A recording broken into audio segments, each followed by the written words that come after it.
Assalamualaikum dan selamat pagi. Hari ni abang nak share tentang lower arm kenari kelisa. Macam mana kita nak tahu kiri ke kanan. Sebab banyak terjadi pemain dia pasang salah side, jadi menyebabkan tayar tu dia ke belakang. Okay. Dia memang boleh pasang kiri, boleh pasang kanan, kanan boleh pasang kiri, tapi result dia menyebabkan position tayar tu akan rapat ke belakang. Jadi abang nak cerita macam mana nak tahu. Okey, kalau lower arm yang branded original, dia ada tulis, jadi boleh tengok je lah straightforward. Macam ni dia ada tulis L. Ni kan tempat L. L ni left lah, kiri lah. Dia belah side ni tak ada, belah ni je ada L. Yang ni kanan, dia ada tulis R. Nampak? Okey, R R. Okey, kalau kata lower arm yang tak ada tulis, jadi macam mana kita nak tahu? Okey, lower arm ni dia ada lengkuk dia. Okey, tengok ni lengkuk dia. Ini yang ni tak apa. Yang pangkal ni tak apa. Ini yang kita ikat dekat subframe lah. Yang pangkal ni tak apa. Dia tengok yang sini.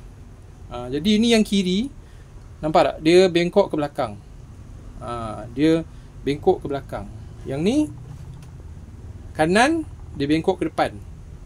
Okey. Jadi katalah side yang korang tukar tu belah kanan. Bila korang pasang lower arm kiri punya, sebab tu tayar korang rapat ke belakang, sebab bengkok dia ni ke belakang. Nampak? Nampak? Dia bengkok ke belakang. Kan? Kalau kau pasang yang kanan punya di side kanan, so center lah dia, sebab ni bengkoknya ke depan. Kalau kata kau pasang side kiri, kau pakai lower arm kanan, kau imagine ni kiri punya side dia akan bengkok ke belakang. Nampak? Sebab tu tayar kau ke belakang. Jadi sebelum memasang lower arm, adalah penting untuk memastikan ianya side yang betul. Kalau yang branded dia ada tulis, so tak ada masalah. Tengok je L ataupun R. Tapi kalau yang Cak Ayam punya, yang brand biasa-biasa, kadang dia tak ada tulis. Jadi korang kena tengok lengkuk ni. Lengkuk ni lengkuk ni jangan salah. So kalau kanan, lengkuknya ke depan. Kalau kiri, lengkuknya ni ke depan juga. Mengikut side tu lah. Macam tu lah. Okay. Dia tak boleh pasang terbalik. Begitu.